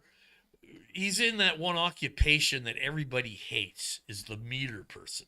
Oh, he's a The meter maid yeah. or meter bitch. He's a meter. And I stuff. told him that. I said, we used to call them meter bitches. He goes, yeah, I've been called that a few times. That's But great. he's got like one of those little 3-wheeled things out in front there.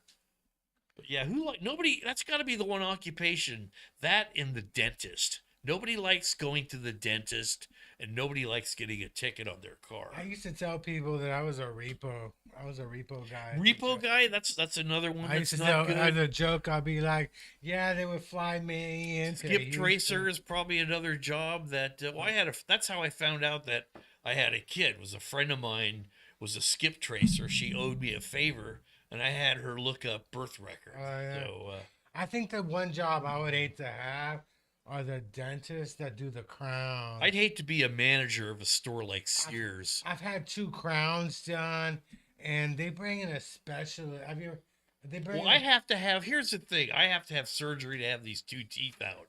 Yeah. I want to get them to put 2 posts in there for implants. If they could do that, Yeah. why not kill 2 stones with 1 bird, Well, or yeah, whatever so- the expression? And is. then, but the first time I had my crown, oh, there's like what? Oh, we got plugs. Give me your plugs. Where can we find you? Oh, Facebook, I'm on there, but that's under my regular name, so I don't want to be bothered That's there. your- But you Your can go Christian name. Enoch T Great, the little @ thing in front of it. That should find me on Instagram. You can find me at Kel's every Friday. And You're- me too. Your Kel's every Friday and stuff. Yeah, I'm the bonus comedian.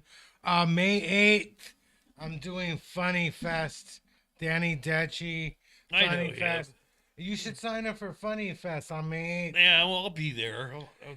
Is that over at what's that? In the neck No, it's of the woods? no, it's or- at Maze Oyster House. Oh, it's a different. There's one that I met him at Oh. Neck of the Wood or Neck of the Nape. Yeah, or he whatever. doesn't work that room anymore. Yeah. Oh, it was I remember we were there. I think it was Karen Buchanan, a friend of mine, that was doing Yeah. the judging for comedies. It was a stand-up runoff thing, and it's like every time the comic was trying to get their joke going, the band downstairs would drown them Oh out. yeah. It's Yeah. kind of like, yeah, why not have one or the other, but trying to, fill up a band room and a comic. Oh yeah. When are you playing guitar? You're a guitar player, aren't you? I bought a Fender Stratocaster and a uh, Precision bass when I had cancer. I figured I would just buy whatever I want. Just tell I people want to learn that. tell people your address so they can rob you and stuff. With all No, it's your fun to cool- play it. your cool shit you got. all Dave your Grohl stuff. of the Foo Fighters said, if you want to learn an instrument, he goes, go out and buy one and play the fuck out of it. That's his Oh advice. yeah. I always considered Dave to be the smartest and greatest Dave in the world. I used to play So- the trombone and stuff in elementary Have you school. seen the guy on the motor scooter? They're going down the street and he's got the trombone. He's going. Sounds like one of those rice rockets, blasting by. Yeah. So in 2 weeks on April 1st, I got Don Lemon on my show. That's also April Fool's Day. Well, yeah, that's why he's coming in. Well, what happens if you don't show up to fool him and he doesn't show up to fool Well, no, you? I'm gonna be here. He promised me he's gonna be here because he's pissed off at Elon Musk. So Oh, he I said- am he too. said to get back at him. He's gonna. You know do what you my got to get show. is that blow up doll that they have like from the airplane movie, and What? have that in there, and you pay more attention to the blow up. What happened to the car? These two women at Cal's on Friday showed up with a cardboard cutout of their brother who died, or Yeah, but the cardboard cutout still had an interesting story or two. what was the story? Tell us about that. I don't know. It was quiet. I think it Oh, was. yeah. I think it was a mime. Oh yeah, that's kind of sad and stuff. Somebody should do a cardboard cutout of me and stuff. So it's But March. they don't make cardboard that thick. It's March. I got one last joke for you. Do you know how they make the green beer? Drinking a lot of green fluid and then fermenting it. No, a Smurf peas in the beer and turns it green and stuff. Thank you. Not a frog. It's a Smurf because the Smurfs are blue, the urine is yellow. I thought we'd be drinking beer while we were here. I didn't I'm so glad that was. Oh, you should have known. I would have absolutely. Oh, that's give you okay. I one. would have been drinking too much. Then I'd have I to don't piss. drink, so But I'm glad that we learned something with primary colors in your yeah. show today. I don't drink. I don't bring any beer. I'm not a drinker.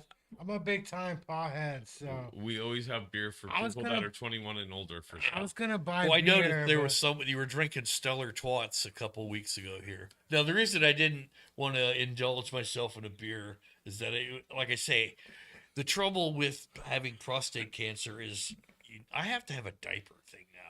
And What it's kind like, of diaper are you wearing? and It's stuff? it depends. The best brand there is. Wait. the premier It depends. Yes, of the ultimate. incontinence. It depends what day of the week it is. I or- can't even get my What does it do? Obamacare to pay for them. No, actually, they give you like. Obama. On the Medicare, I got my Medicare Part A, Part B, and Part C and Part D.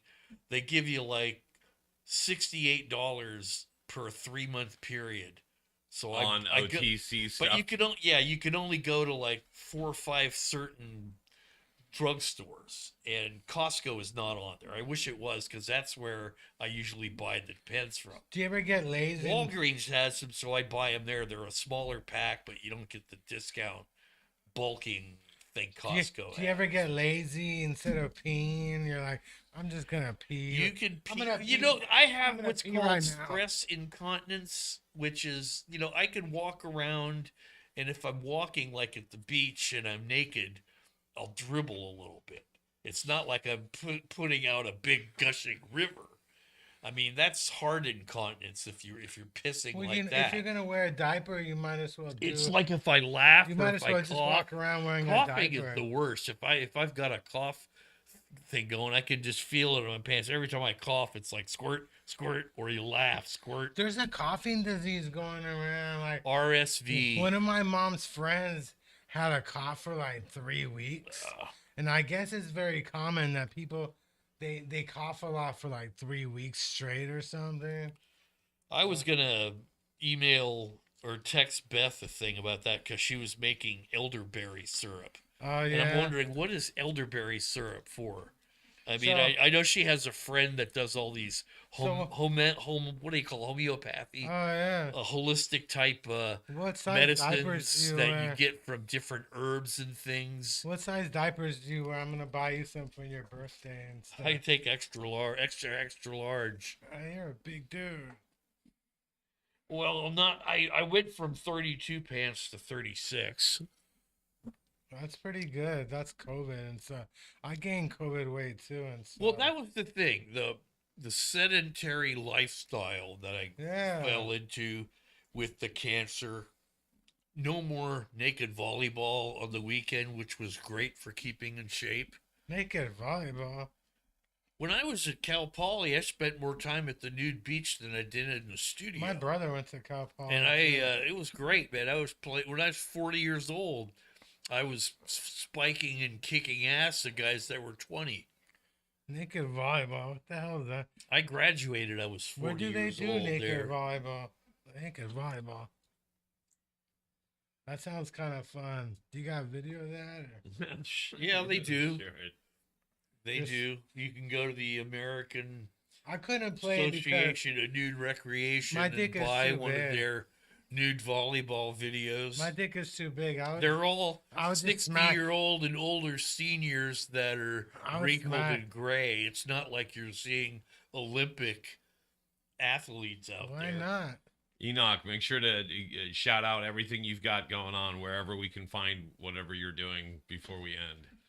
Oh, I'd like to do a few more things. He's in on the area. Zoom show every Sunday. What's the name of that Zoom show? The Clusterfuck? Or Comedy Cluster. I did win last week's, but I tied with Cousin Andy.